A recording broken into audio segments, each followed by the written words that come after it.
What is said about the DA at the center of his legal troubles? Plus, Smile Bright, the team working to keep our military in tip-top dental health.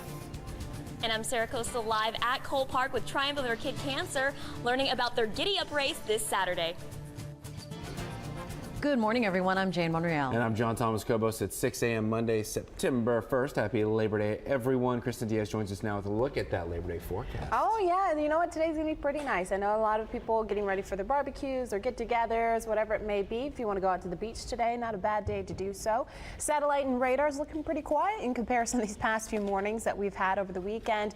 Temperatures, as you can see here, back into the upper 70s and lower 80s. It's 83 degrees at the Naval Air Station, 83 in Rockport. 78 degrees here in Corpus Christi. Your morning time cast, sunrise at 7:09. By 8 should be around 79 degrees. Your official Labor Day forecast in just a few minutes. Jane. Thanks, Kristen. Off the coast of Galveston, the U.S. Coast Guard has lost track of a Kurdish tanker carrying $100 million in disputed oil. Our news partners at USA Today says the tanker was headed for Galveston and was anchored at least 60 miles offshore when it vanished from radar. The Coast Guard says the tanker either could be experiencing antenna problems or they voluntarily switched off their transmitters. Governor Rick Perry is making headlines once again this morning after an image of the Democratic District Attorney at the center of Perry's criminal indictment appeared on Twitter last night. The tweet, which has since been taken down, showed an unflattering mock image of Travis County DA Rosemary Lemberg, who was convicted of drunk driving in April of last year. The governor vetoed funds to Lemberg's office after she refused to resign. The caption on the tweet read, quote, "I don't always drive drunk at 3 times the legal blood alcohol limit, but when I do, I indict Governor Perry for calling me out about it. I am the most drunk Democrat in Texas," unquote. After the tweet was taken down, Perry's office sent out a message saying the tweet was unauthorized and did not condone it. Health is vital to our men and women who serve in the armed forces. 3 News reporter Sarah Costa shows us in this morning's Military Matters the Navy dental team taking a bite out of dental hygiene.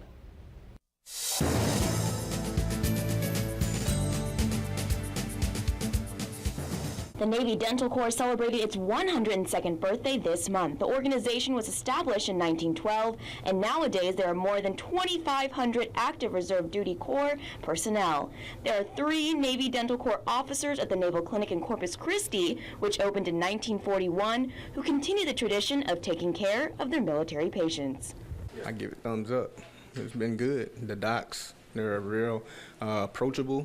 They talk to you, let you know what they're going to do. The techs, they know what they are supposed to do, very knowledgeable. Dr. Michael Ray, the dental department head, says their goal is to give their military patients the best care possible and that they all leave satisfied. Just professionalism, attention to duty and attention to the patient, each and every one. They get you through pretty fast, so it's kind of like they calm you down a little bit and talk to you so that you don't feel so nervous. Dr. Ray believes their military patients have some of the healthiest dental hygiene and hopefully not as many cavities. If we do our job right, not as many as one would think, because we're not only just taking care of the cavities, we are big into prevention too. And the best smiles, right? The best. Sarah Costa, 3 News. Email us at news@KIIITV.com if you have a suggestion for our next Military Matters report. In Ferguson, Missouri, police officers are now wearing cameras attached to their uniforms in response to the controversy about law enforcement tactics following the fatal shooting of 18-year-old Michael Brown. About 50 cameras were donated by 2 private companies after Ferguson police officer Darren Wilson shot Brown on August 9th. The Ferguson Police Department has been slapped with a $40 million civil rights lawsuit. A group of Missouri residents, including a clinical social worker, are suing the city and police department for what they describe as wanton and excessive force by officers during recent unrest. Joan Rivers is in a medically induced coma at a New York hospital this morning. The 81-year-old has been unconscious since last week after suffering a heart attack while having throat surgery.